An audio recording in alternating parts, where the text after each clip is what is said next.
Kalau tidak ada pertanyaan, sebelumnya terima kasih teman-teman untuk sharingnya di kolom chat. Tidak ada pertanyaan, maka kita masuk ke sesi kedua. Ibu dokter kita yang cantik, Ibu Dr. Catherine Cahyadi akan membawakan judulnya Sleep Mindfulness ya. Jadi kita bagaimana sih tidur yang oke itu? Monggo, Dr. Catherine. Selamat malam teman-teman semua. Terima kasih Bu Ayen atas kesempatannya. Malam ini saya akan sharing tentang mindfulness sleeping. Jadi masa pandemi ini kan banyak sekali ya keluhan yang datang, tidak bisa tidur segala macam ya. Sebelumnya saya screen share dulu. Oke, sudah terlihat ya? Sudah dong. Sudah ya, oke. CV saya nggak usah bacain ya, nanti baca sendiri aja. Oke, kenapa sih tidur itu penting? Kita dikasih hidup satu hari 24 jam. Seberapa banyak waktu yang bisa kita pakai untuk tidur, ya? Usia mulai dari 1 sampai 12 bulan itu perlu tidur sekitar 14 sampai 15 hari sejam dalam satu hari. Mostly bayi-bayi di bawah 12 bulan itu memerlukan waktu tidur yang sangat panjang. Semakin usianya bertambah, keinginan kita untuk tidur atau kemampuan kita untuk tidur juga semakin berkurang ya. Kalau yang usianya sudah mulai di atas 65 tahun, itu lebih-lebih lagi nih, tidurnya malah tambah sedikit. Nah, tetapi sebenarnya biarpun untuk usia di atas 65 tahun, kita itu perlu tidur minimal 7-8 jam sehari. Ya. Kenapa tidur itu sangat penting? Karena tidur itu sangat penting untuk kesehatan mental kita. Tapi kadang susah loh ngaturnya. Ya. Nah, supaya kita dapat tidur yang berkualitas, kita harus bikin kebiasaan tidur yang baik. Waktunya diatur supaya mental kita juga jauh lebih bagus, ya. Oke. Nah, sebelum saya masuk ke dalam tidur, ya, kita akan mengenal sedikit mengenai gelombang yang ada di otak, ya. Gelombang otak itu ada 5. Gelombang delta, gelombang theta, gelombang alfa, beta, dan gamma. Kalau pada saat sekarang nih, kita kan lagi fokus ya, lagi dengerin, lagi nonton, lagi ngobrol ya. Gelombang otak yang keluar itu adalah gelombang beta. Ya, fokus attention di eksternal stimulasi itu dengan gelombang beta. Nah, tadi kan kita baru meditasi nih. Awal diajak sama Bu Ayen, kita latihan nafas 478, masuk ke dalam relaksasi. Ini kita memakai gelombang theta yang gelombangnya sekitar 4-8 Hz. Kalau tidur ya, ada 2 gelombang yang sangat berpengaruh pada saat kita tidur. Namanya gelombang delta dan gelombang theta ya. Masing-masing gelombang ini punya keunggulan, punya fungsinya sendiri-sendiri. Contohnya gelombang delta. Kita sangat perlu gelombang delta untuk tidur yang dalam. Ngurangin rasa sakit, punya efek anti-aging juga, meningkatkan growth hormone, terus kemudian juga proses healing terjadi pada saat kita ada dalam gelombang delta, ya. Terus kemudian akses untuk ke subconscious pikiran kita. Kalau gelombang theta, gelombangnya lebih tinggi, 4-8 Hz. Ya. Nah, 4-8 Hz ini untuk deep relaksasi, untuk meditasi, ya, dan juga memanting kreativitas kita. Kalau gelombang alfa, dia lebih tinggi lagi. Dia 8-14 Hz untuk fokus yang lebih rileks, ya. Ngurangin stres, positive thinking, ya, nggak takut terus, kemudian juga pada saat kita belajar ya, ini gelombang alfa yang kita pakai. Kalau gelombang beta, level kognisinya, kemampuan berpikirnya lebih tinggi. dia gelombangnya juga lebih tinggi 14 sampai 30 Hz ya, dan dia akan menstimulasi energi dan aksi. Kalau gelombang gamma ini yang paling tinggi sekitar 30 sampai 100 Hz ya. Untuk apa? Untuk memory recall ya. Nah, kenapa gelombang-gelombang ini saya bahas sekarang? Karena kita mau masuk ke sini. Kita mau tahu dulu nih. Kita mau tahu dulu sebenarnya, tidur itu ada beberapa tahap sih. Nah, tidur ini ada 4 tahap tidur. Ya, masing-masing 4 tahap tidur ini berpengaruh terhadap gelombangnya yang beda-beda. Nah, penelitian tentang gelombang tidur ini pertama kali dilakukan di tahun 1950 oleh student ya namanya Eugene Asrensky ya, dia menggunakan mesin yang namanya EEG. Itu mesin yang ditempelin di otak ya untuk merekam gelombang otak. Nah, studinya dia tentang tidur ini yang sekarang kita kenal dengan tidur REM atau Rapid Eye Movement. Nah, si Rapid Eye Movement ini semua studinya berkaitan dengan gelombang otak yang tadi kita bahas di depan. Nah, tidur ini ada 4 tahapan ya. Dari tahap 1, kemudian tahap 2, tahap 3, dan kemudian tahap REM sleep. Di tahap 1 ini ada namanya non-rapid eye movement tahap 1 ya. Dia ini berupa transisi antara kita lagi melek terus kemudian udah mulai ngantuk nih ya. Kan orang kalau mau tidur nggak langsung tiba-tiba blek tidur. Ada periodenya di mana gelombangnya tadi yang gelombang beta lagi kita sangat-sangat alert, tiba-tiba mulai turun tuh gelombangnya sampai ke gelombang yang masuk di non REM 1 itu gelombang theta ya. Dia sangat-sangat pelan. Ini sekitar 5 sampai 10 menit, enggak lama. Begitu udah masuk di tahap 1, baru akan kita masuk ke tahap 2, non rapid eye movement tahap 2. Nah, apa yang terjadi di tahap 2? Di tahap 2, tubuh kita suhunya mulai turun. Denyut jantung mulai pelan, terus kemudian gelombang otaknya mulai berbeda nih. Dia produce namanya sleep spindle, kira-kira 20 menit. Apa nanti sleep spindle saya akan jelaskan ya. Nah, setelah dari tahap 2 akan masuk ke dalam tahap 3 ya. Nah, apa sih yang terjadi di tahap 3? Di tahap 3 ini sudah masuk ke gelombang delta. Nah, delta itu ada tiga kejadian nih yang terjadi di non rapid eye movement tahap 3 dengan produksi gelombang delta dari otak kita bikin otot kita lebih rileks ya. Tekanan darah dan nafas juga lebih turun lagi dibandingkan state yang kedua. Makanya kalau kita perhatiin ya, bayi atau orang lagi tidur ya, nafasnya teratur, pelan, terus kemudian juga dalam ya. Ini berarti orangnya tersebut sudah masuk tidur di tahap yang ketiga. Dan di sini tidur paling dalam itu terjadi di tahap 3 dengan gelombang delta.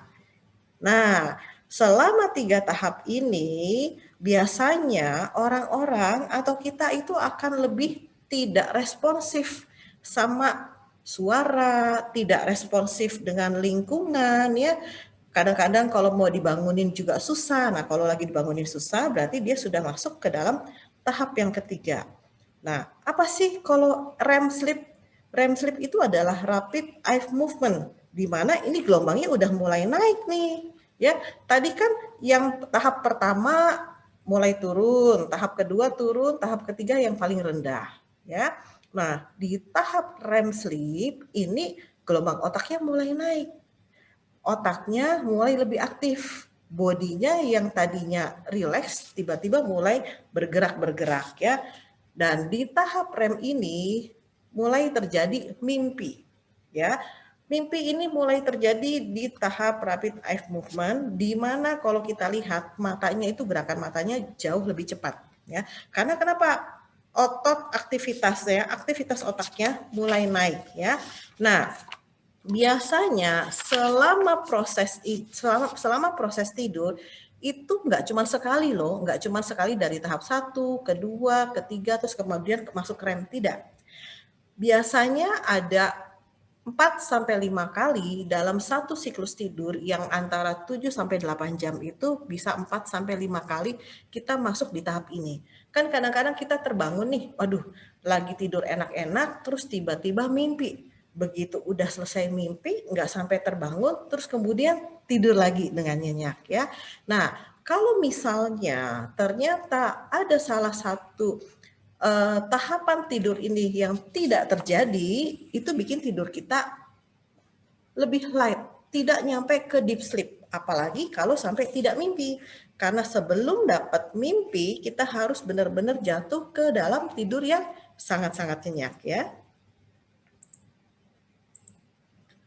Tubuh kita itu punya irama tubuhnya masing-masing yang dikenal sebagai circadian rhythm. Nah, kalau kita lihat di sini, kita kan dibagi dua nih, malam sama siang hari ya. Kita lihat mulai dari sore, dari jam 18 atau jam 6 sore ya. Jam 6 sore ini ternyata kalau kita lihat pola tubuh kita, circadian rhythm kita itu highest blood pressure atau tensi kita tertinggi adanya di sekitar pukul 18.30. Ini berdasarkan penelitian ya, bagaimana tubuh kita bekerja. Jam 7 malam, highest body temperature, suhu kita paling tinggi di setiap hari sekitar jam 7, suhu kita paling tinggi. Coba aja nanti dites, biasanya perbedaannya itu lumayan. Misalnya 36,5, di jam 7 itu bisa 36,6 gitu. Biarpun hanya naik 0,1 atau 0,2 poin, biasanya di jam 7 itu kita punya body temperature lebih tinggi. Nah, di jam 9 malam ini ada satu hormon yang membantu tidur, ini mulai diproduksi, namanya hormon melatonin. Kalau kita mau tidurnya dengan baik, kita perlu nih hormon melatonin. Dan dia mulai start produksi dari jam 9 malam. Ya. Nah, pada saat jam 2 ini deep sleep. Biasanya di jam 2 ini gelombang delta yang keluar. Kita benar-benar masuk dalam fase yang non-REM state 3. Deep sleep di sini ya. Di sekitar pukul 4:30 pagi, suhu tubuh kita paling rendah. Boleh nanti diukur ya. Di jam 5 pagi, highest pain level. Kadang-kadang kalau kita ada nyeri-nyeri badan ya, mau di lutut, mau di sendi-sendi, sometimes kita bisa terbangun dengan tiba-tiba di jam 5 pagi. Karena kenapa? Ternyata highest pain level itu adanya di jam 5 pagi ya. Sekitar jam 6.45, 7 kurang seperempat, tiba-tiba tensinya nih spike, naik gitu ya. Yang tadinya kan kita habis tidur, kalau habis tidur itu kan pasti tensinya lebih rendah. Dan di pagi-pagi sebelum jam 7 itu blood pressure-nya tiba-tiba naik ya. Nah, kalau tadi jam 9 malam hormon melatonin yang buat tidur diproduksi, di jam 7:30 pagi itu mulai berhenti produksi hormonnya. Makanya biasanya kalau kita di 7:30 pagi itu udah mulai seger nih, udah tidur seharian biarpun tidak terbiasa bangun pagi gitu ya. Nah, mulai udah 7:30 itu biasanya udah mulai alert, mulai segar karena hormon yang untuk tidurnya udah mulai stop produksi. Di jam 10 pagi kita yang paling melek deh, wah paling alert. Mau disuruh ngapa-ngapain, paling ingat segala macam, biasanya aktivitas mulai start nih di jam 10 pagi ya. Kalau di jam 2 siang itu rasa nyeri yang paling rendah. Kalau tadi pagi di jam 5 rasa nyeri paling tinggi di jam 5 pagi, tetapi rasa nyeri yang paling rendah biasanya siang hari, sekitar jam 2-an ya. Nah, kalau jam 2:30 best koordinasi. Kalau mau yoga, mau disuruh kerja cepat segala macam, wah pokoknya segala macam kerjaan kayaknya connect nih. Menjelang 2:30 ya, setelah 1-2 jam dari terakhir makan siang, biasanya best koordinasi. Mau disuruh ngapain aja, wah langsung tek tek tek tek, semuanya kerjanya cepat ya. Di jam 3:30, 3:30, fastest reaction time.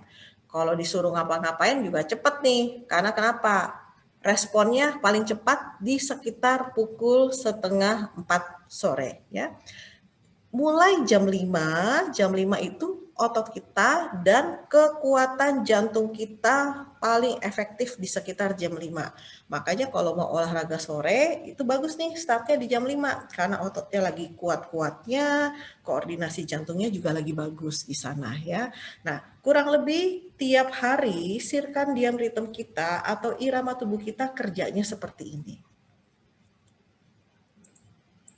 Oke. Terus gimana kalau kita nggak bisa tidur? Ya, kita kena insomnia nih. Apa sih insomnia? Insomnia itu adalah satu keadaan kita nggak bisa tetap tidur yang harusnya tidurnya panjang nih dari jam 9 malam, jam 5 baru bangun. Tapi kita nggak bisa, tiba-tiba kok jam 2 bangun, jam 3 bangun, kita tidak bisa mempertahankan tidur. Atau kita nggak bisa tidur, udah di kasur, udah setengah jam, cuman golar-goler, nggak bisa jatuh tertidur. Atau bangun tidur rasanya nggak seger, tidur sih, tapi kok rasanya nggak rested ya, nggak istirahat pada saat tidur. Itu kita terkena yang namanya insomnia. Insomnia, gangguan tidur itu bisa disebabkan oleh banyak hal. Rasa nyeri, kemudian bila ada masalah di jantung, kemudian juga ada memory loss ya, gangguan dari kemampuan kita berpikir, pengaruh obat-obatan, mental health yang tidak bagus, atau lifestyle yang kebiasaan bergadang, atau orang-orang yang memang selalu mendapat shift malam. Nah, itu biasanya orang-orang tersebut akan mengalami insomnia. Ya, oke. Apa aja sih reaksi tubuh kita kalau kita tuh tidurnya cuma sedikit? Kita bisa terjadi masalah kesehatan apa nih kalau tidurnya nggak baik ya? Mulai dari flu, ya ini studinya ada. Mulai dari flu, kemudian gangguan pencernaan, sakit mah segala macam, ketidakmampuan untuk belajar, ya. Terus kemudian mood swing, gampang terprovokasi, marah-marah, depresi, kekurangan depleted sex drive, juga nggak mau ngapa-ngapain, matanya tambah lama tambah rabun, tambah gemuk ya, sakit kepala. Ini semua adalah hal-hal masalah kesehatan yang bisa disebabkan kalau kita kurang tidur. Apa aja 10 penyebab utama dari kurang tidur? Gara-gara jam tidurnya nggak beres nih. Kebiasaan tidurnya malam, aduh mentang-mentang besok libur nih, hari ini long weekend. Nah, mulai dari Kamis malam nih begadang, tidurnya nggak beres gitu ya. Nggak punya waktu tidur yang teratur. Terus makannya nggak benar. Nutrisinya kurang, mau kebanyakan atau mau kurang ya. Nutrisinya tidak bagus, jadi keseimbangan gula darah di dalam tubuh juga nggak bagus. Itu juga bikin masalah tidur kita. Kekurangan gizi, light LED, light exposure, blue light ya, sinar cahaya biru dari laptop, dari handphone ya, itu juga akan bikin kita nggak bisa tidur.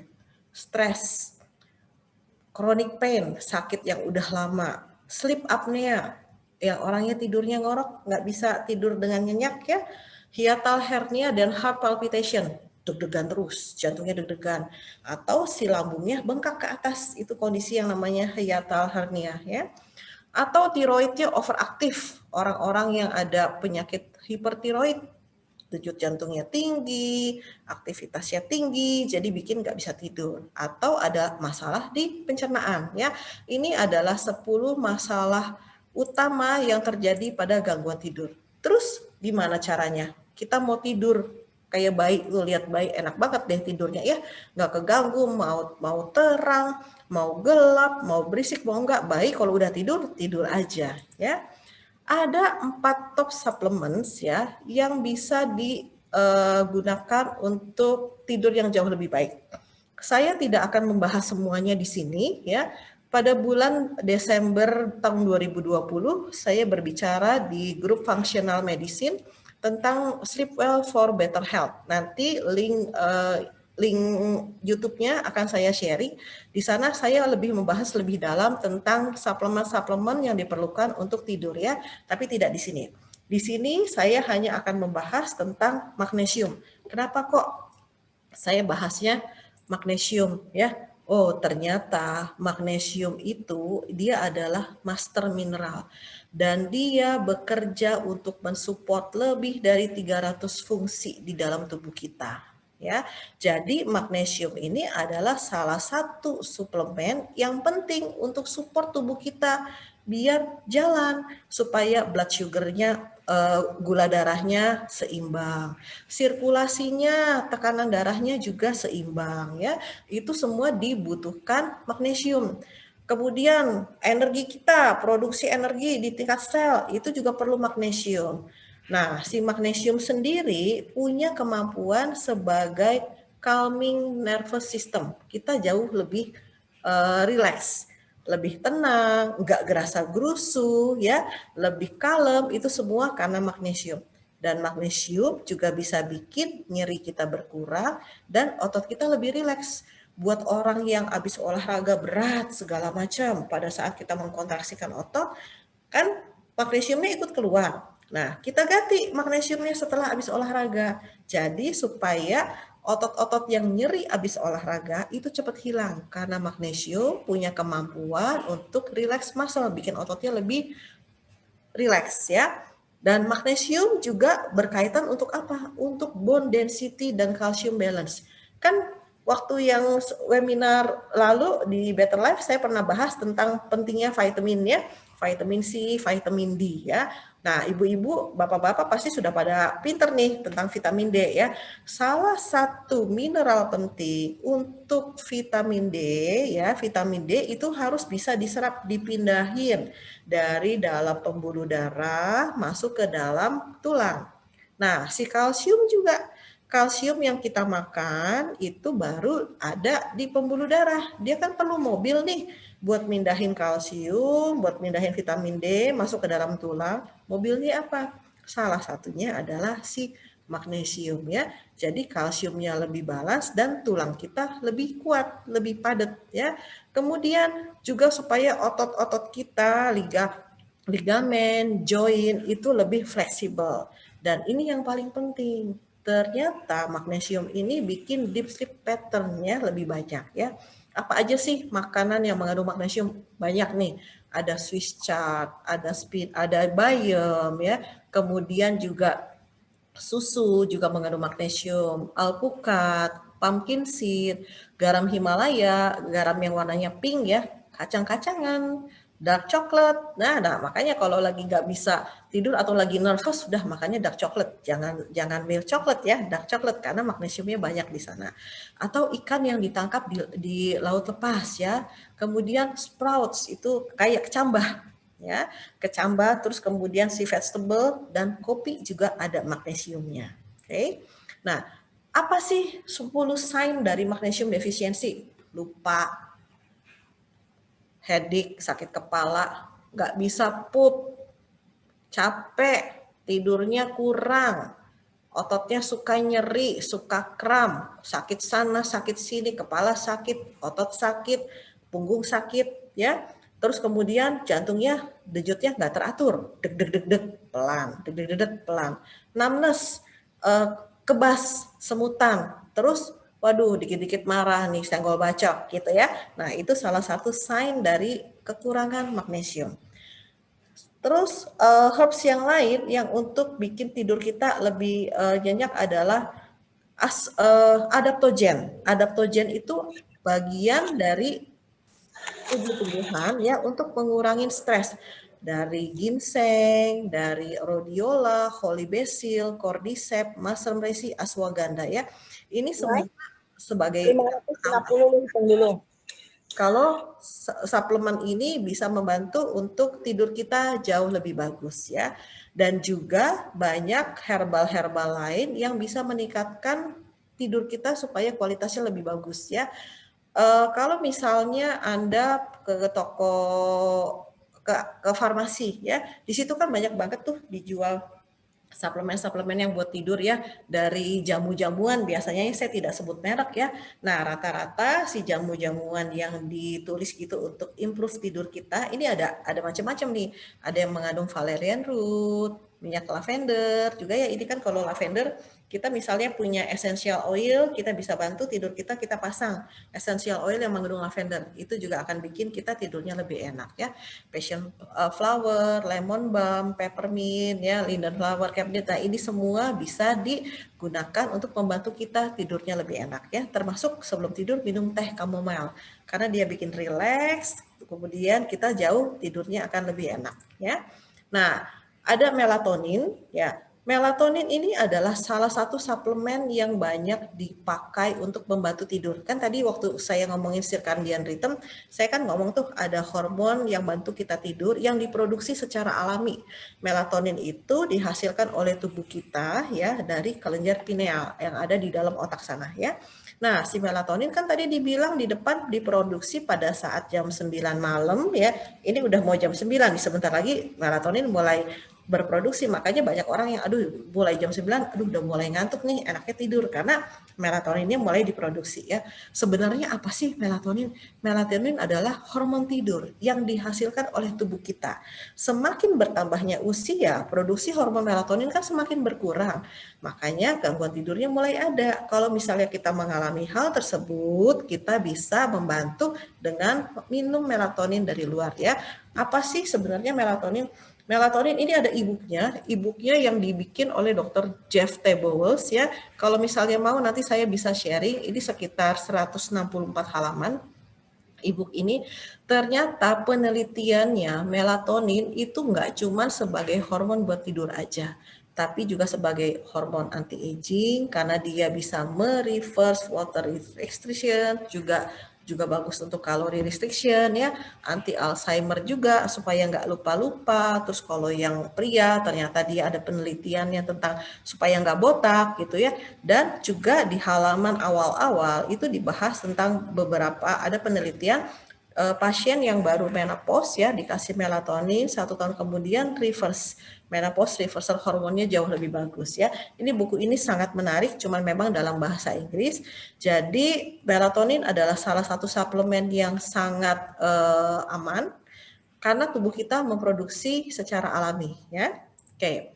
Nah, si melatonin itu dia nggak cuma hormon tidur doang. Ternyata dia juga bisa improve mood dan kognisi kita. Kenapa? Karena pada saat kita tidur, ini terjadi semua proses rejuvenasi, mental health-nya jadi bagus, kemudian sel-sel berkembang, memperbaiki diri, semuanya ngeriset ya. Nah, dengan bantuan melatonin ini. Melatonin juga ternyata dia sebagai neuroprotektif, bikin syaraf kita jauh lebih bagus. Dia juga berfungsi sebagai antioksidan ya, menangkal semua radikal bebas yang kita dapat dari polusi, dari makanan, kemudian dari udara yang tercemar ya. Nah, juga sebagai anti-inflamatori atau anti peradangan ya. Dan dia juga bisa menyeimbangkan regulasi dari gula darah kita. Nah, buat pasien-pasien yang ada buat pasien-pasien diabetes ya yang gangguan keseimbangan gula darah perlu ditambahin untuk melatonin ini ya. Dan ternyata antioksidan yang ada di melatonin itu 200 kali lebih powerful daripada vitamin E.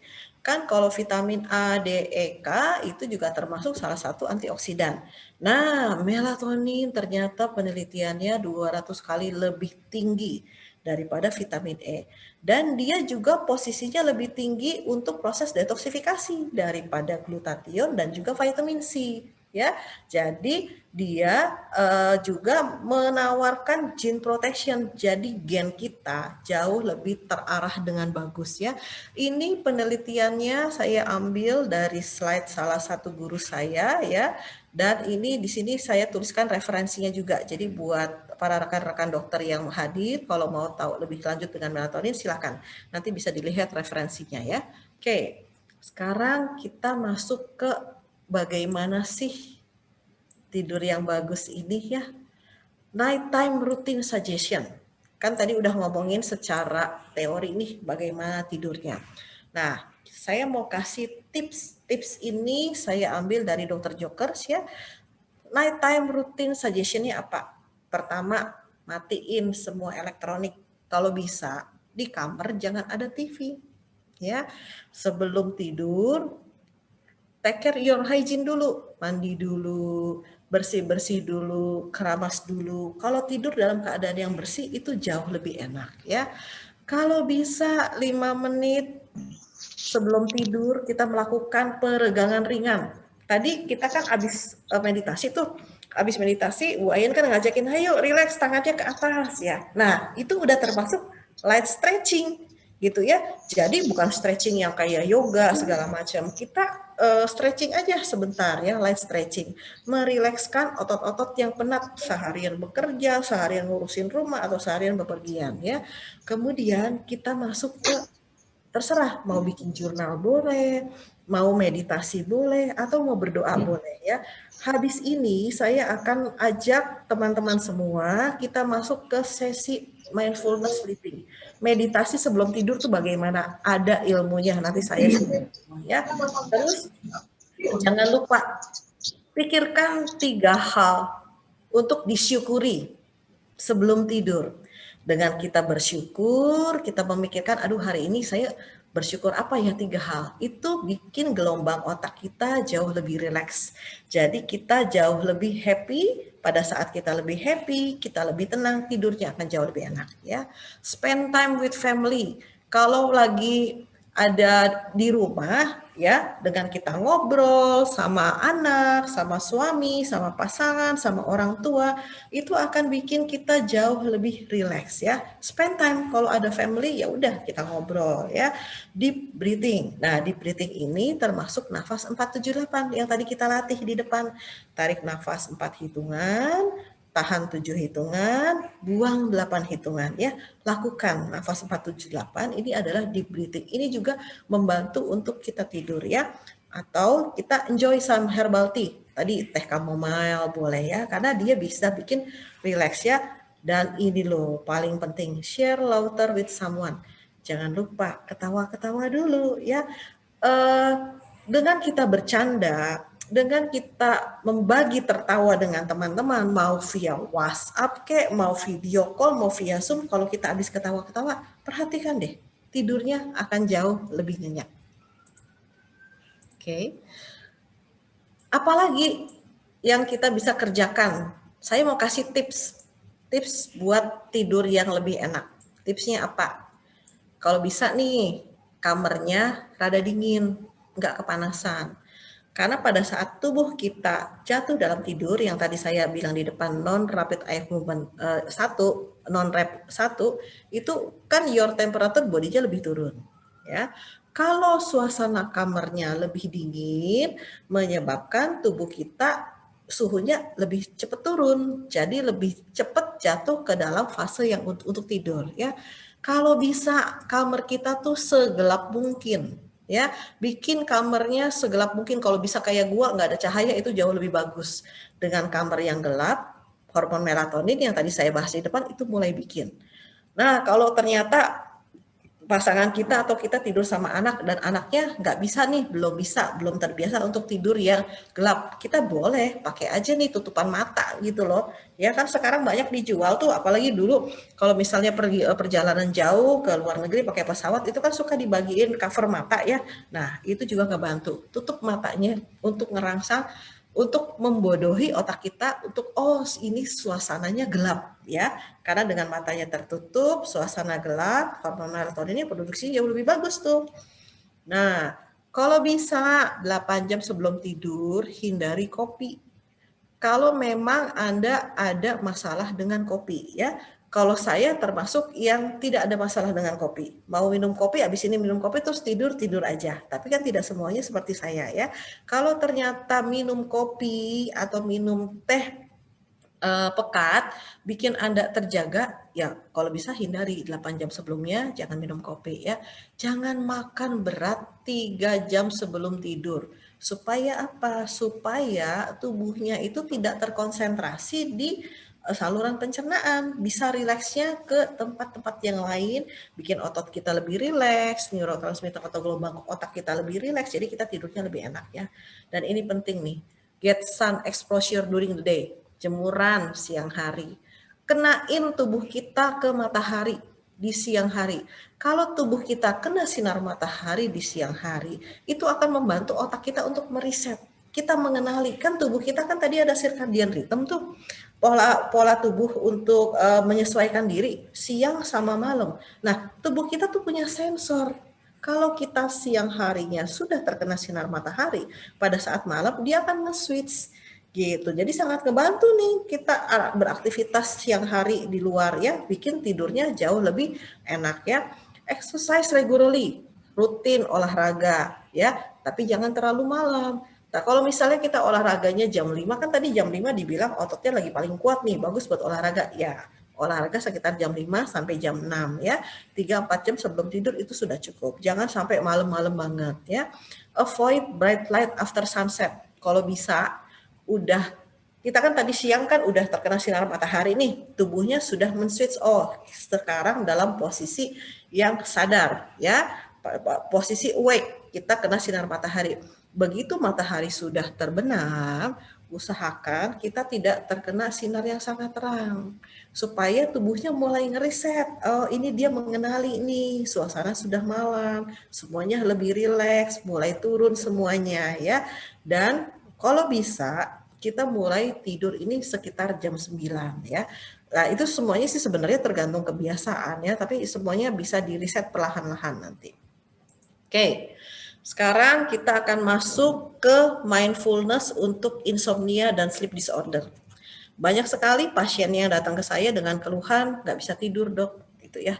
Udah coba obat tidur lah segala macam, tapi tetap, karena kenapa? Karena ini running text-nya jalan nih, terus saja matanya sih merem, tapi gelotak di sana dengar, anak di kamar sebelah lagi main game masih dengar gitu ya. Terus ada yang buka pintu dengar. Kan harusnya kalau kita benar-benar tidur yang dalam keadaan deep sleep itu kan udah nggak dengar apa-apa. Less responsif kan tadi dibilang kita udah nggak ngeh tuh di lingkungan seperti apa ya. Nah, kita mau melakukan mindfulness sleeping. Nah, mindfulness tuh apa sih? Mindfulness artinya memberikan arti kita tuh sadar benar ya. Kita sadar benar apa yang kita kerjakan. Jadi melihat apa? Melihat segala sesuatunya dan merasakan tiap momen, tiap saat ya. Tadi kan Bu Ayen di depan bilang tuh sisi ether itu ada mindfulness breathing, mindfulness sleeping, termasuk meditasi kan, mindfulness eating dan mindfulness listening. Saya tambahin satu nih, mindfulness sleeping. Karena kenapa? Dengan kita sadar diri kita mau tidur ya, nah kita itu akan nge-switch otak kita untuk supaya bisa tidur ya. Karena kenapa? Mindfulness ini akan meningkatkan emosi kita dan meningkatkan kesehatan fisikal kita, ngurangin stres dan improve sleep ya. Jadi tubuh kita akan jauh lebih rileks di sana. Karena kenapa? Pada saat kita tidur, benar-benar tubuh kita itu akan repair, melakukan proses perbaikan ya, perbaikan kalau lagi ada sakit, perbaikan rejuvenasi, semuanya itu dilakukan pada saat tidur ya.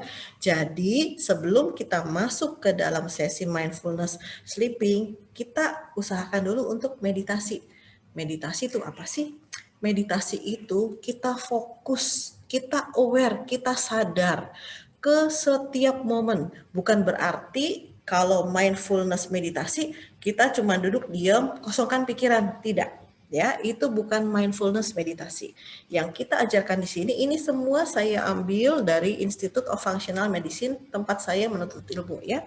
Nah, mindfulness meditasi pada saat kita meditasi, kita fokus dan kita merasakan keadaan kita sekarang, termasuk lingkungan ya.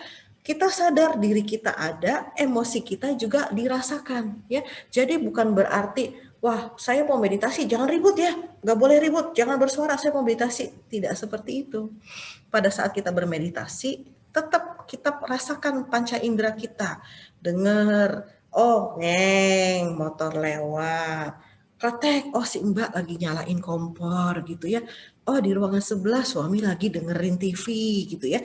Nah pada saat kita bermeditasi, kita ini tetap aware, kita tetap sadar dengan lingkungan kita ya. Dan ini yang akan membawa kita ke fase relaksasi. Kita mau merubah gelombang otak kita yang dari gelombang beta yang sadar menjelang ke gelombang delta, di mana sesi rileksnya itu keluar ya. Oke. Nah, mindfulness meditasi kita bisa kerjakan nih, sebenarnya gampang banget. Tadi di depan itu Bu Ayen udah ngasih clue tuh. Kita udah diajarin untuk mindfulness breathing segala macam ya.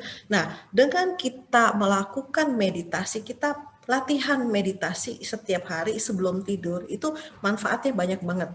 Ngurangin insomnia, bikin tidurnya lebih nyenyak ya. Terus kemudian mencegah nih supaya kita nggak kebangun tengah malam ya. Moodnya juga lebih bagus, resilience atau ketangguhan ya, kekuatan kita menghadapi semua kejadian di kehidupan itu jauh lebih bagus, resilience-nya, ketangguhannya lebih bagus ya.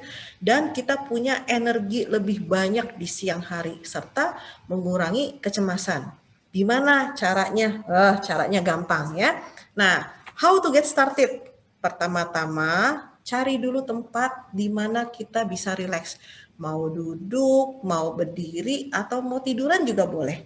Meditasi nggak selalu harus posisinya seperti ini ya. Yang penting kita rileks ya, boleh tiduran juga. Dan ini yang penting, pay attention. Kita mesti benar-benar memperhatikan lingkungan. Dengerin suara, boleh sambil dengerin musik. Kan tadi waktu kita mulai sesi stress release kan ada musiknya tuh, diarahkan untuk meditasi, lebih rileks kan, musiknya juga enak. Jadi kita pilih musik-musik yang memang bisa membuat kita lebih rileks. Banyak, tinggal cari di YouTube ya. Terus kemudian cium, smelling, sekeliling kita tuh bau apa sih? Kalau ada lavender oil, dinyalain lavender oilnya, karena lavender oil bikin kita lebih calming ya. Kita cium aroma yang menenangkan ya, dan rasain temperatur di suhu kita tuh bagaimana. Di ruangan kita temperaturnya seperti apa. Oke, lihat ke dalam ya. Tarik napas beberapa kali, boleh nafas 4, 7, 8. Rasakan tubuh kita itu seperti apa. Rasakan juga napas kita. Kalau misalnya bisa merem, silakan merem ya. Kalau lebih bisa merem, kita lebih rileks. Kalau misalnya nggak mau merem, mau melek, silakan saja ya. Nah, terus kemudian kita lihat ke dalam diri kita. Ibaratnya kita bayangin lagi masuk ke mesin CT scan atau MRI, kita lagi di scanning nih. Dari atas sampai ke bawah. Tubuh kita di scan. Rasain tubuh kita yang sakit yang mana ya. Kita selalu kasih rasa ke bagian tubuh kita. Ya, kalau misalnya aduh ini jari saya lagi sakit nih gara-gara kebanyakan ngetik WA gitu ya. Nah, kita nafas, kita ingat oh iya kita rasakan jempolnya lagi sakit. Tapi jangan ngejudge, oh gara-gara main WA sih kebanyakan jadi jempolnya sakit. Tidak ya. Tapi kita tahu oh jempolnya memang lagi sakit ya. Kalau misalnya kita mau if desire, kita bisa bayangin body kita itu, badan kita lebih berat jadi lebih nempel ke bumi ya kalau mau, karena dengan kita membayangkan tubuh kita lebih berat nempel ke bumi, kita akan merasakan lebih rileks, hampir seperti orang grounding tadi yang peluk pohon atau jalan di tanah ya, jalan di pasir, jalan di rumput ya. Nah, terus bayangkan visualisasi tempat yang bikin kita happy ya. Kalau tempat happy saya, namanya tempat kedamaian saya itu di pantai. Saya kalau udah ke pantai, dengar deburan ombak, waduh itu udah paling happy deh. Paling happy, paling tenang. Nah, kalau udah habis ngebayangin gitu ya, dengerin deburan ombak segala macam, buat tidur saya nyenyak sekali nih ya. Atau ingat, bisa juga kita ingat tempat liburan favorit kita di mana ya. Jadi bisa sambil bayangin tempat yang pernah kita datangi, bisa juga kita Google ya, cari-cari tempat. Wah, ini kan sekarang kalau di YouTube, di Google kan banyak nih tempat-tempat yang kayak tadi tuh slide Bu Nuke punya gambar. Waduh, bagus banget ya, kayaknya nyaman, damai gitu ya. Nah, ingat tuh. Nah, dengan kita visualisasi tempat yang bikin kita nyaman, itu bikin kita otaknya lebih rileks. Jadi kita lebih tenang, lebih membawa ke fase tertidur lebih enak ya. Terus jangan tahan pikiran yang masuk, aduh lagi meditasi nih, tiba-tiba itu pintu depan udah dikunci belum ya? Nah, jangan tolak pikirannya, biarin pikirannya masuk. Kalau ditolak, nanti yang ada jadi cemas nih. Cemas, malah takut gitu ya. Nah, nggak boleh. Kita harus dengarkan pikiran kita, oh pintunya belum dikunci. Ya sudah, bangun dulu, kunci pintu atau cek, terus baru kemudian balik lagi ya. Daripada berantem sama pikiran, kita, waduh jangan datang pikirannya gini. Nah, lebih baik kita bayangkan kita lagi berdiri dan biarin pikirannya jalan ya. Bring your attention back to your breath. Misalnya lagi meditasi tiba-tiba, aduh besok kerjaan nih, lupa nih. Tapi kerjaannya nggak penting-penting banget, tapi biar nggak lupa, ya udah balik lagi. Fokus lagi di nafas ya. Intinya pada saat kita meditasi adalah fokus di nafas. Dengerin nafas kita 478 itu akan bikin kita gelombang otaknya lebih rileks di sana ya. Nah, kalau takut kebablasan lagi meditasi, ya udah set timer aja. Misalnya mau bikin 10 menit atau 15 menit gitu ya. Nah, nanti begitu timernya berhenti, baru meditasinya stop ya. Nah, praktis mindfulness meditation sebelum kita tidur ini sangat-sangat ngebantu bikin sleeping habit yang bagus ya. Jadi meditasinya boleh aja sebelum sikat gigi atau setelah sikat gigi atau setelah matiin komputer segala macam baru mau tidur boleh ya. Cari waktu senyaman mungkin yang Anda bisa kerjakan.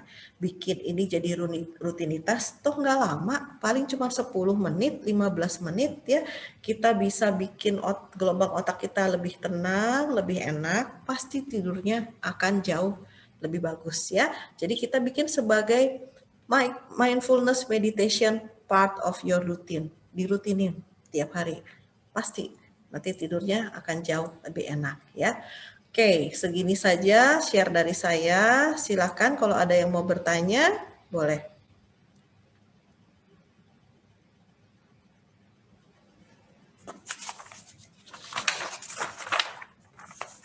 Tanto, ada titipan pertanyaan tadi. Apa titipan pertanyaan? Saya share dulu ya. Tadi di grup tuh, tidur kiri, tidur kanan. Nah, biar gambarnya di-share tuh. Boleh. Titipan dari pertanyaan boleh di-share. Bapak, nanti saya akan jelaskan. Bu Luci ya, kalau nggak salah ya, titipan dari Bu Luci. Iya, sebentar ya. Tadi ketutup. Sebentar. Wah, Bu Selfie gambarnya udah bobo aja tuh di belakang. Abis ini. Matanya sampai udah muler gitu tuh.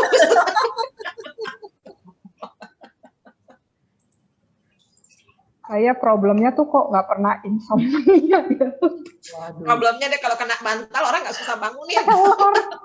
Banget tuh. Problem saya pelor gimana ya? Pelor ya, nempel bantal langsung molor gitu ya. Boro-boro, asal telentang aja udah hilang ya. Jangan-jangan melatoninnya kebanyakan malah Aku rasa. Tadinya mau nanya ini gimana caranya kenapa gampang banget tidur. Ya, nih pertanyaannya ini tuh. Pertanyaan ya, what happened when you sleep on the left side? Ya, ini betul ya. Kalau kita melihat dari posisi anatomi tubuh kita ya, lambung itu cenderung larinya adalah di sebelah kanan ya. Jadi kalau left side ini dia tidurnya, jadi si lambungnya ini dia turunnya ke bawah supaya asam lambungnya tidak naik ya. Ini tidak 100% salah, tapi tidak 100% benar ya. Karena kenapa? Ada beberapa faktor yang bikin posisi tidur ini juga tidak enak ya. Nah, kalau misalnya kondisinya persis seperti ini, memang benar asam lambung kita nggak akan keluar, jadi nggak naik, nggak bikin GERD atau gastroesophagitis reflux disease ya. Nah, makanya tadi kan dibilang tuh kalau bisa nih 3 jam sebelum tidur jangan makan. Kenapa? Kalau 3 jam sebelum tidur makan, ini kan perutnya lagi penuh nih. Perutnya lagi penuh, otomatis asam lambung naik. Ya, coba deh, habis makan langsung tidur celentang. Pasti kan rasanya kayak mau balik lagi ke atas, mau naik ke atas gitu ya. Karena kenapa? Asam lambungnya juga akan naik ya. Segala makanan yang penuh ada di sini, asam lambungnya dia akan naik ya. Kalau misalnya pencernaan kita bagus, nggak pernah ada masalah, enzim pencernaannya bagus, proses pengosongan lambungnya cepat, mau tidur balik kanan, mau tidur balik kiri, is oke kok, nggak masalah gitu ya. Jadi ini hanya untuk kondisi tertentu, tidak untuk semua kondisi. Oke. Terus ada pertanyaan lagi, ini dari Dr. Erni ya, berapa dosis suplemen magnesium dan melatonin? Ya, nah dosis suplemen magnesium dan melatonin ini tergantung dari respon tubuh kita ya. Magnesium sendiri sebenarnya formnya banyak ya, ada lebih dari 7 macam form magnesium ya. Nah, magnesium yang lebih berperan untuk proses tidur itu adalah magnesium glisinat, magnesium thioronat karena dia punya kemampuan untuk neurotransmitter di otak ya. Tergantung dari form masing-masing magnesium. Kalau magnesium glycinate biasanya dosisnya antara 200 sampai 400 mg. Kalau magnesium thioronate biasanya cuma antara 100 sampai 200. Jadi balik lagi kita mesti lihat form magnesiumnya apa ya. Dan dosis melatonin tadi yang saya bilang ada satu buku The Miracle Dose Extreme Dose of Melatonin. Itu bahkan bisa sampai di atas 20 miligram melatonin ya. Tapi balik lagi kita mesti ngelihat karena the real doctor bukan saya dokternya. The real doctor issue. Mesti nanya lagi sama tubuhnya nih, saya dosis melatonin 3 mg tidurnya udah enak atau belum? Kalau ternyata masih belum enak, dosis aman sampai 20 mg, oke. Even buat penderita cancer, disarankan kita konsumsi melatonin sampai 20 mg. Karena dia punya anti-cancer effect-nya di dosis tersebut. Gitu ya. Oke. Terus ada pertanyaan lagi dari Ibu Erlina. Berapa lama kita minum vitamin dan harus jeda supaya tidak terus-menerus dalam waktu lama? Saya baca kalau dalam jangka panjang konsumsi vitamin bisa menyebabkan kanker. Vitamin apa dulu? Jenis vitamin banyak sekali ya. Nah, yang perlu kita perhatikan di sini kita harus melihat vitamin itu contohnya misalnya paling gampang gini deh, vitamin B12 ya. B12 itu kalau yang banyak beredar di pasaran nih, yang ada buntutnya 5.000 ya, saya nggak sebutin depannya, itu dia pakai vitamin B12-nya dalam bentuk cyanocobalamin. Cyanocobalamin adalah jenis vitamin B12 yang tidak aktif. Ya, nah kalau bisa kita minum vitaminnya adalah yang jenisnya adalah aktif, yaitu langsung dipakai sama tubuh. Jadi nggak bikin kerja lever kita lebih berat, nggak bikin kerja ginjal kita lebih berat. Nah, form aktif dari B12 itu namanya metikobalamin ya. Banyak vitamin B5 ya, piridoksal ya, piridoksin itu juga form yang tidak aktif ya. Piridoksal itu adalah form yang aktif. Jadi kita mesti lihat dulu kalau dari suplemen atau vitamin ya, apakah ini herbal vitaminnya, proses pembuatannya, apakah ini murni kimia semua? Karena kalau dengan melihat ingredientsnya kita bisa melihat ya. Dan berapa lama kita minum? Kita lihat dulu kita perlunya apa. Jadi nggak ada yang namanya vitamin itu one fit for all. No. Kita mesti lihat dulu butuhnya bagaimana, apa saja penyakit yang mendasar, akar masalah dari penyakit yang kita dapat itu apa, baru kita kerjakan. Gitu ya. Kalau seandainya kita kaitkan dengan minum vitamin dengan gen kita, kan sekarang periksa DNA banyak nih.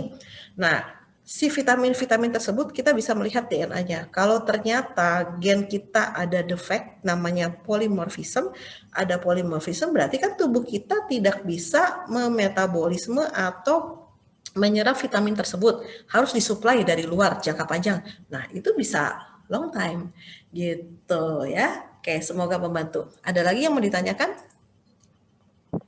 Dok, saya mau nanya dong, Dok. Iya, kalau misalnya Puja. Oh, oke, Bu Puja. Silakan Bu Puja. Iya, Dokter Catherine. Jadi gini, kalau misalnya dalam kondisi, jadi misalnya kita lagi kerja gitu ya, let's say jam 2, jam 3 gitu, terus tiba-tiba terserang kayak kita ngerasa kayak, kok kayaknya tiba-tiba capek banget, kayak ngantuk banget gitu ya Dok ya, sampai yang benar-benar pokoknya mata tuh nggak bisa buka lagi gitu, dan akhirnya coba mengistirahatkan mata gitu kayak let's say sampai tidur, let's say mungkin cuma 10-15 menit, tapi terus langsung kebangun lagi. Aku I call it power nap gitu ya. Terus abis itu benar-benar kayak fungsi otak dan kayak tubuh kita sendiri itu benar-benar langsung kayak as if kita udah tidur berapa jam, langsung seger banget. Itu kenapa seperti itu ya dok ya? Itu namanya power sleep, Bu. Oke. Ya, itu namanya power sleep. Jadi memang kita bisa gini, ada dua kemungkinan. Kenapa kok siang-siang jam 2 segitu udah mulai ngantuk nih, abis makan siang mulai ngantuk ya. Bisa jadi hormon kortisol Anda mulai ngedrop. Ya, hormon kortisol itu adalah salah satu hormon stres kita ya, di mana produksinya itu fluktuatif dalam satu hari. Paling tinggi itu pagi itu hormon kortisol paling tinggi, menjelang siang turun ya. Nanti sekitar jam 2 itu agak naik sedikit, terus kemudian turun lagi. Paling rendah itu di malam. Pada saat kortisol kita atau hormon stres kita turun, ya, itu kita mengalami yang namanya fatigue, capek segala macam ya. Nah, kenapa begitu kita power sleep, tidur cuma sebentar, begitu bangun seger lagi? Karena begitu kita tidur, itu terjadi switch hormon.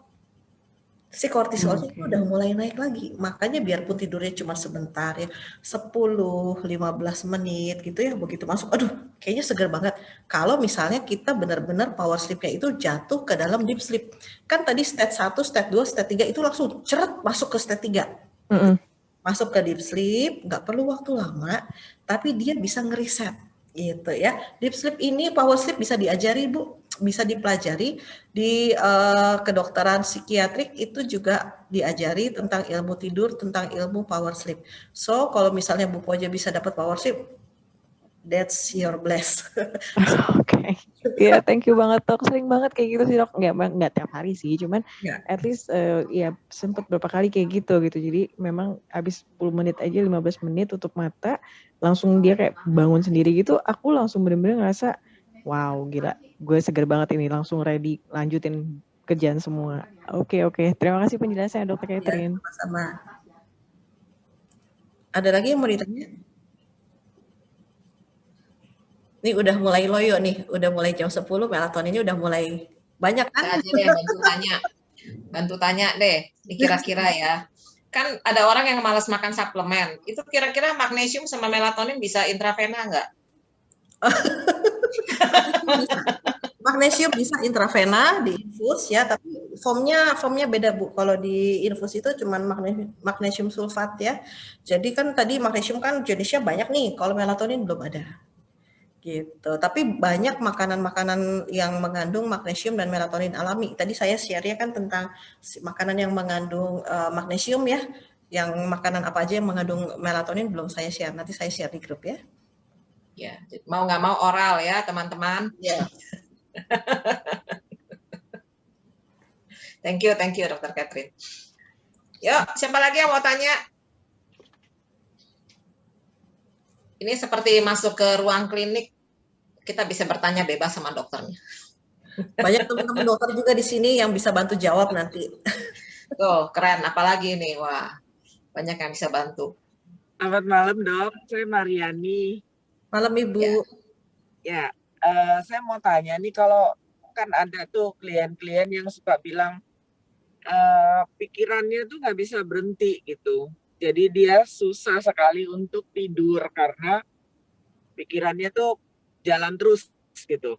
Itu satu. Jadi kan kita nyetop pikiran itu kan sebenarnya kehendak pribadi gitu ya. Tapi ada orang yang kebiasaannya mikir gitu. Jadi nggak bisa tidur. Nah, mohon pencerahannya dok. Ya. Terima kasih. Kalau running text-nya masih jalan, kita tidak bisa jatuh dalam kondisi yang tertidur, itu biasanya ada gangguan di neurotransmitter Bu Mariani ya. Nah, gangguan di neurotransmitter ini kita bisa nyetop. Jadi ibaratnya gini, otak kita dipasangin tombol on off gitu ya, supaya ini running text-nya berhenti. Nah, salah satu cara untuk running text-nya berhenti itu ya dengan suplemen magnesium, kemudian si melatonin juga ya. Dan salah satu cara yang paling ampuh sebenarnya kalau kita nggak mau pakai suplemen segala macam itu adalah dengan meditasi. Karena dengan meditasi kita kan akan ngerubah nih gelombang kita dari gelombang beta. Nih running text tuh jalan tuh berarti otaknya tuh lagi gelombang beta. Pada saat kita lagi fokus segala macam. Kan kalau kita mau tidur, kita mesti nurunin gelombang otak kita ke gelombang delta. Nah, dengan meditasi, dengan latihan nafas, itu salah satu cara yang paling ampuh untuk menurunkan gelombang delta tersebut. Gitu. Jadi mungkin di Memang magnesium itu tuh ada dampaknya ya dok ya? Gimana Ibu? Magnesium itu jadi memang ada dampaknya gitu ya? Dampak positif, yes. Karena magnesium kan dia meregulasi 300 macam fungsi di dalam tubuh, ya kan, termasuk pola tidur, termasuk juga untuk kepadatan tulang, untuk muscle relaksan, ngurangin nyeri, segala macam. Nah. Oke, thank you dok. Sama-sama. Oke, cukup?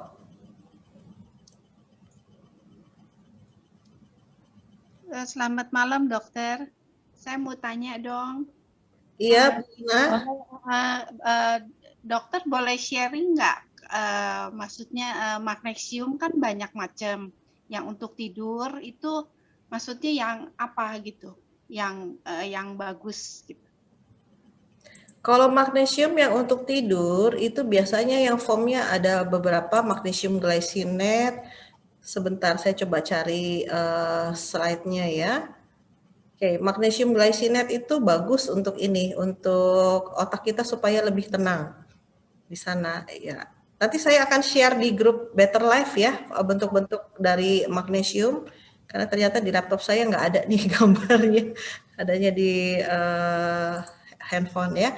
Jadi kalau untuk tidur, magnesium glycinate it works. Kemudian magnesium thioronat juga bagus. Jadi kalau kita mau belanja magnesium gitu kan, kalau pas cari gitu ya, buka Google segala macam itu kan formnya banyak ya. Nah macam-macam tuh. Kalau yang oxide sama citrat itu biasanya kan untuk gangguan pencernaan. Nanti kalau untuk yang thioronat itu beda lagi. Kalau misalnya ada masalah untuk migrain segala macam. Bahkan ada beberapa magnesium yang udah track namanya. Jadi kumpulannya udah banyak gitu ya. Beberapa macam form magnesium udah dijadiin satu. Gitu. Ya, terima kasih dokter. Kalau boleh sharing juga brandnya dok. Oh oke. Kalau brandnya gini, biar gampang, tinggal hubungin Kiki. Nah, hubungin Kiki mau beli magnesium. Gitu. Aja pesan gitu. Saya jamin harganya lebih murah dari ibu beli di online. Karena saya juga ambil sama dokter Catherine. Yang pertama dikasih, begitu beli. Terima kasih dok. Terima kasih Jai. Ya. Jadi lebih baik memang kalau beli suplemen itu ya kita harus tahu ya kandungannya apa gitu. Karena seperti kadang-kadang sama mirip tapi ingredientnya nggak persis sama.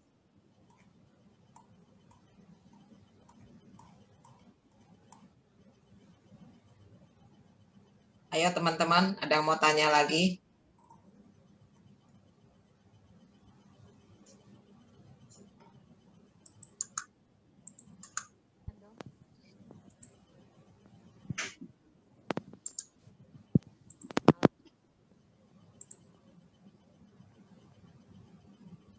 Sudah tidak ada pertanyaan, teman-teman? Iya, Bu.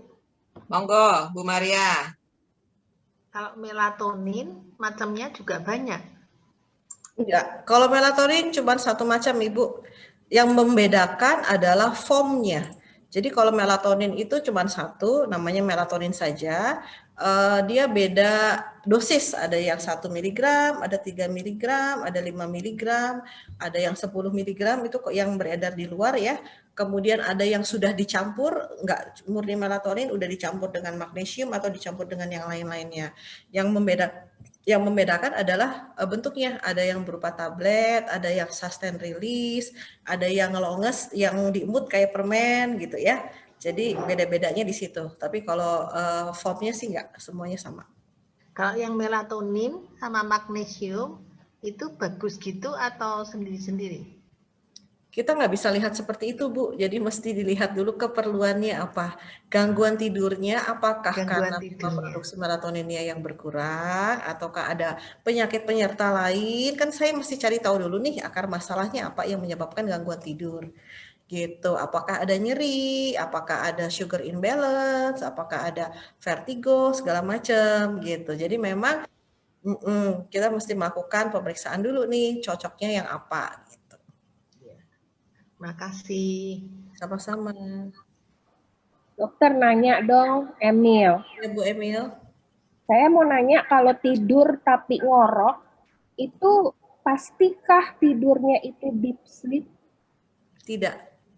Tidur ngorok itu termasuk kondisi namanya sleep apnea ya.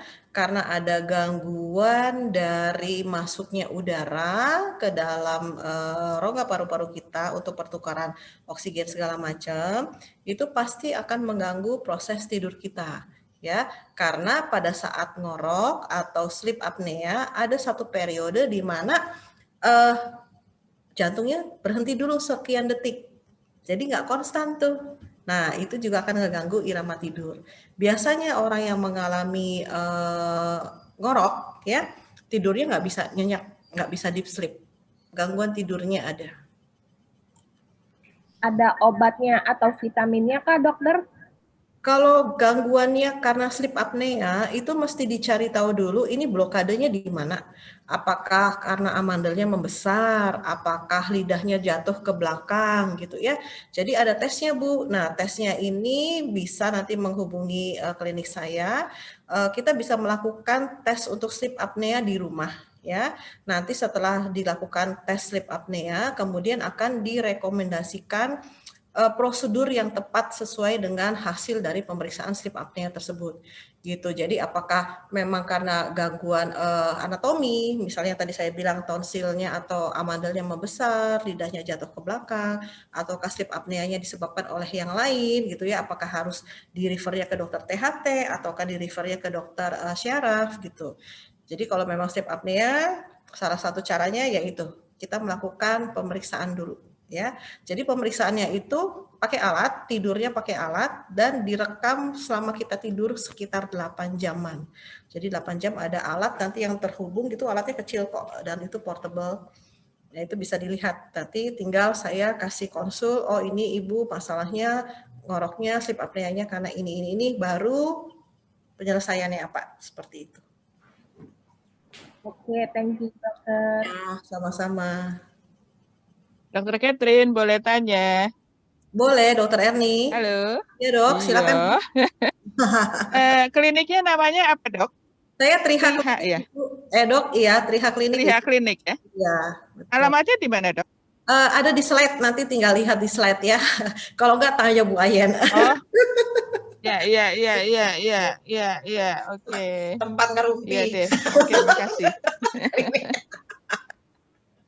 Seru Dokter Eni, ayo kita barengan.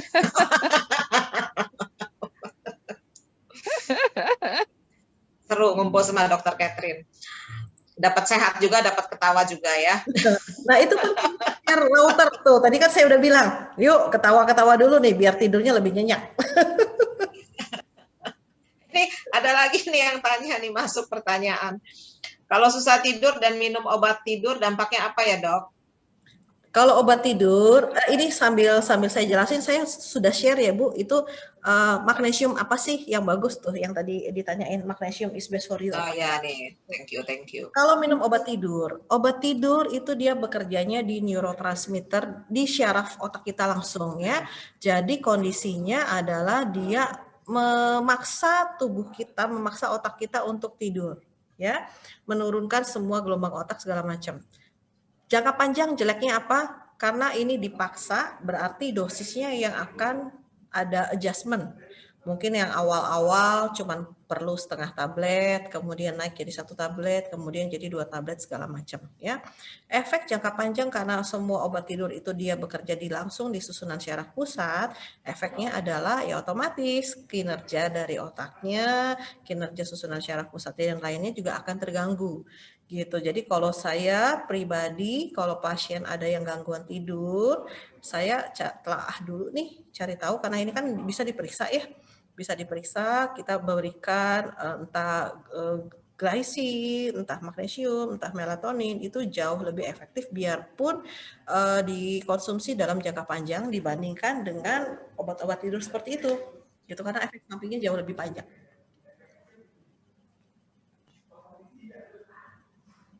Oke. Ada lagi? Ini ada pertanyaan lagi, Dok. Kalau giginya gemeretuk itu kenapa ya, Dok?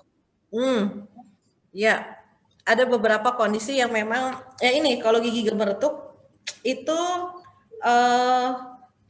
gangguannya adalah sama di susunan syaraf di otaknya juga gitu ya. Jadi gigi gemeretuk ini salah satu apa ya kalau dibilang ya, efek yang ditimbulkan pada saat ada perubahan gelombang otak di dalam tubuh kita. Nah, cara menanganinya ada tuh yang behel yang buat dipakai kalau mau tidur itu untuk nahan bantalan gitu ya, kayak titernya bayi gitu, tapi dia modelnya kayak selongsong di mulut yang biasa buat orang bertinju gitu. Nah, itu dipakai di sana. Jadi kalau yang giginya bergemeretuk begitu sih memang gangguannya ada di neurotransmitternya, Bu. Ini terima kasih, Dokter. Dok, untuk posisi tidur sendiri yang paling baik seperti apa ya? Terlentangkah, or hadap kanan, or kiri? Yang tadi ya dibilang apa aja boleh. Apa aja boleh. Senyamannya, mau tengkurap boleh gitu ya. Itu asal jangan salah kamar aja atau salah yang dipeluk ya. Pura-pura salah juga nggak boleh ya.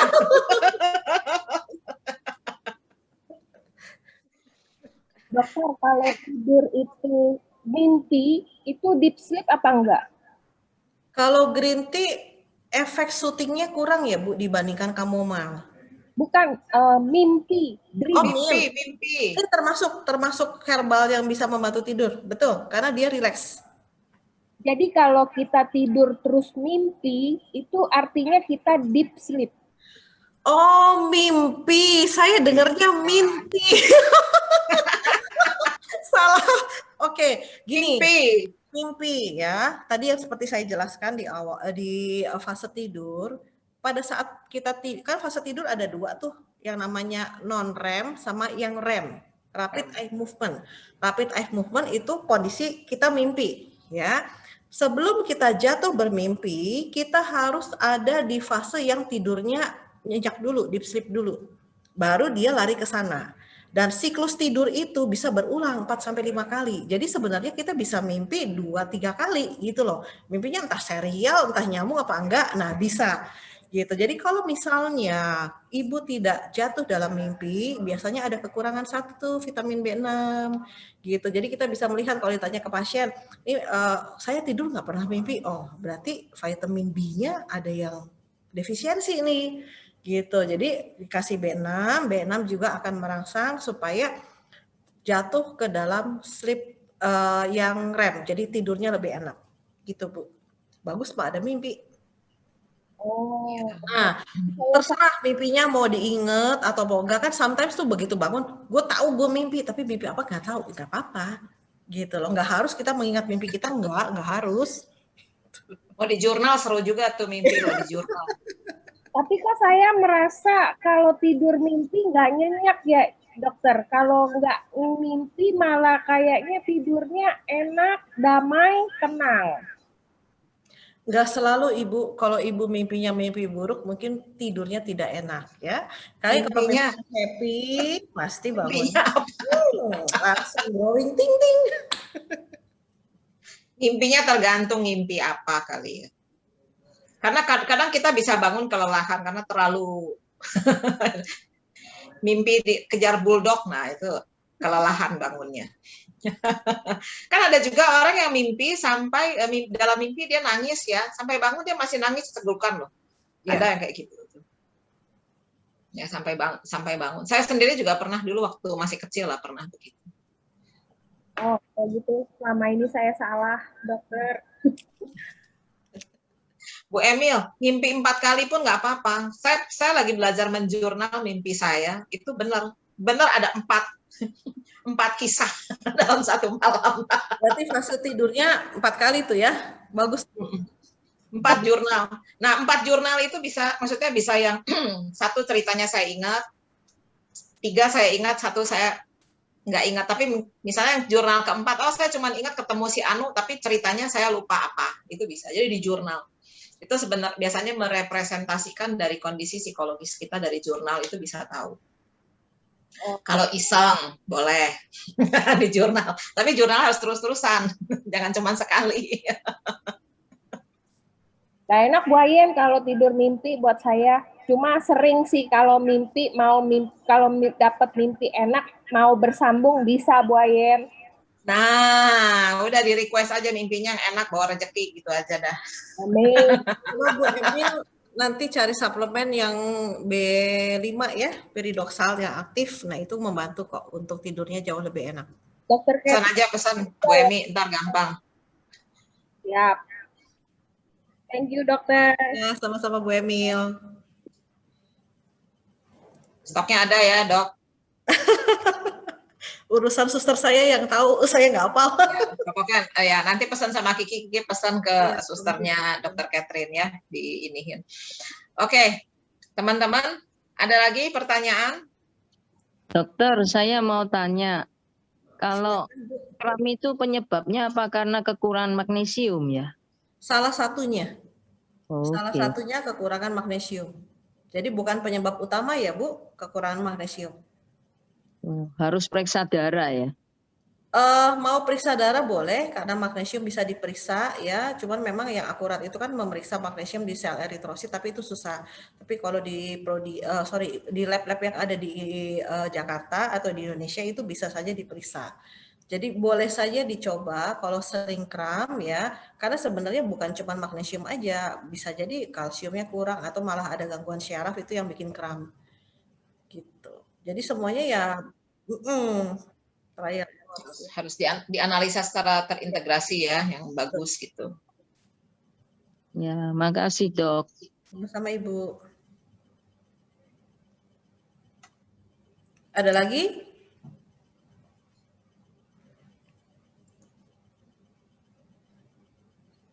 Kalau sudah?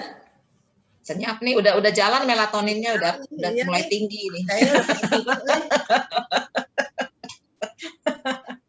Melatoninnya udah naik, ini kan jam 10, udah 1 jam dia berjalan ya. Oke, teman-teman, tidak ada pertanyaan lagi? Tidak ada pertanyaan lagi? Oke, terima kasih banyak Dr. Catherine untuk ilmu yang sudah di-sharingkan kepada kita malam hari ini. Insya Allah berkah semuanya ya. Kita mungkin ada pengumuman, Bu Selvi? Ada pengumuman? Iya, saya lupa. Tadi kan yang pada tanya, nanti saya akan kirim goodie bag ya. Nanti dicatat siapa aja tadi yang tanya, kita bisa lihat lagi. Saya tanya tadi tentang itu, bisa nggak pakai intravena langsung acung? Panitia nggak berhak dapet. Ya, panitia makan-makan aja. Oh ya, soal makan-makan kita mau adain munggah itu bunga puasa tanggal 10 April. Tempatnya masih belum confirm. Tempatnya tapi kita lokasinya belum confirm, dipastikan ya. Tapi kita planning kita akan ngadain, dan karena awalnya tadinya kita mau acara potluck, tapi karena COVID kita mendingan pilih yang ikut tetap prokes. Kita akan pesen makanan dalam bentuk box-box. Jadi nanti akan ada detail informasi lebih detail lagi, tinggal daftar. Semuanya kita akan ngikutin prokes sih acaranya. Oke. Ya. Nanti dikabarin rencananya hari Sabtu depan 10 ya. April. Ya. Memang kita rencana awal di daerah Sudirman, tapi belum pasti karena nanti kepastiannya hari Senin atau Selasa untuk lokasi gitu ya. Makanannya supaya sesuai standar semuanya individual, artinya nasi kotak masing-masing, kue kotak masing-masing, minuman masing-masing ya. Jadi memang sesuai dengan prokesnya, kemudian juga jumlah pesertanya semua nanti disesuaikan dengan prokes yang diberlakukan saat ini. Oke, tidak ada ini lagi. Kalau gitu teman-teman, kita tutup malam hari ini dengan foto bersama. Pak Tanto, bisa tolong dibantu? Dok Catherine, boleh nanya kah? Boleh, Hilary, silakan. Terima kasih Dok Catherine. Terima kasih Ci Ayen. Monggo. Ya nih, mulai kepikiran nih sekarang, lagi mencari pertanyaan. Jadi kalau misalnya sebelum insomnia kan itu kan banyak faktornya Dok. Misalnya kayak orang itu misalnya seperti stres juga bisa ya dok ya? Ya. Kecapean, tidur malam, lembur-lembur terus gitu ya. Nah itu sepertinya sih jantungnya segala macam itu sebenarnya mungkin nggak langsung begitu ya gejalanya gitu dok. Nah itu apakah ada sebelum disebut insomnia itu apakah ada tingkatan di bawah itu gitu dok? Dan seberapa pengaruh stres itu dalam insomnia itu? Ya, terima kasih dok. Faktor penyebab insomnia kan banyak ya. Jadi kalau dilihat dari stage-nya apakah ini insomnia-nya yang levelnya ringan, sedang, berat ya, itu biasanya lebih akan dianalisa lebih lanjut oleh psikiatrik. Psikiatrik itu dokter ahli jiwa. Ya, mereka punya ilmu khusus, punya spesialisasi khusus yang untuk ngatasin tidur karena studi tidur mereka yang pegang. Gitu. Jadi kalau yang saya bisa sampaikan di sini dari pertanyaan Hilary adalah beberapa faktor memang salah satu penyebab insomnia itu yang harus kita cari satu persatu ya. Apakah dari faktor psikis ya, kejiwaannya ataukah memang ada masalah di fisikal. Kalau misalnya ada masalah di fisikal ya kita harus tangani fisikalnya, entah pain-nya, entah kemudian blood glucose yang imbalance atau segala macam. Nah, setelah itu ditangani, kalau misalnya faktor penyebab insomnia yang benar-benar hanya fisikal, kalau faktor fisikalnya sudah bisa ditangani, biasanya insomnia akan berkurang. Beda cerita kalau ternyata insomnia-nya disebabkan oleh faktor psikis, kejiwaan. Nah, itu biasanya nanti timnya Bu Nuke nih, timnya Bu Agustin nih, para psikolog handal kita nih yang akan menghandle. Gitu. Okay. Oh iya dok, ngerti dok. Jadi kalau misalnya dia tuh misalnya terdeteksi misalnya kena insomnia, nah itu kemungkinan dia ada dua-duanya nggak dok? Maksudnya secara mentalnya ada dan fisiknya juga ada gejalanya ya? Ada, biasanya comes together ya. Tapi sebelum disebut insomnia itu misalnya orang yang hanya kayak susah tidur itu gimana dok? Itu namanya apa dok? Oh udah masuk insomnia langsung. Karena insomnia adalah, tadi kan yang slide yang saya di depan, ada 3. Kenapa kita disebut insomnia? Yang pertama, kita tidak bisa mempertahankan tidur kita. Yang tengah malam kebangun, 2 jam sekali, 3 jam sekali kebangun. Biarpun tidur tapi kebangun ya. You can stay asleep, nggak bisa bertahan untuk tidur. Yang kedua, nggak bisa jatuh tertidur, cannot fall asleep. Gitu. Nah itu juga sudah termasuk insomnia. Gitu. Jadi gangguan tidur, mau nggak bisa jatuh tertidur, nggak bisa mempertahankan tidur, atau beberapa kali bangun dalam waktu tidur, itu udah termasuk insomnia. Oh, jadi kalau even misalnya orang itu dia tuh sebelum misalnya banyak pikiran terus nggak bisa tidur, tapi tengah malamnya nggak kebangun, itu pun termasuk insomnia. Termasuk you cannot fall asleep, itu sudah termasuk insomnia. Semakin jelas. Ya, terima kasih banyak Dok Catherine. Oke, jelas ya, Bu Hilary ya. Jelas ya, ya. Oke, definisinya kalau susah tidur, apapun penyebabnya, apapun gejalanya, modelnya, namanya tetap itu insomnia. Ya, nih nah slide-nya ya. Cannot stay asleep, cannot fall asleep, you don't feel rested after sleep. Bangunnya nggak seger, itu termasuk insomnia. Gitu. Bangun sambil nangis-nangis juga insomnia ya. Wadah. Ini nanti slide-nya akan dibagikan ya. Oke, slide-nya dibagikan di grup ya, teman-teman. Terima kasih sekali lagi Dr. Catherine untuk kesediaannya berbagi dengan kita semua. Ayo kita foto-foto. Yang berkenan buka videonya supaya kelihatan wajah-wajah cakepnya. Biar kita foto sama Pak Tanto, bikin foto ya. Ya Bapak Ibu yang berkenan dibuka videonya biar kita nggak merasa sendirian ya, biar rame. Buat ngeliat nih masih on atau udah bobo. Ini kita melatoninnya belum tinggi ya.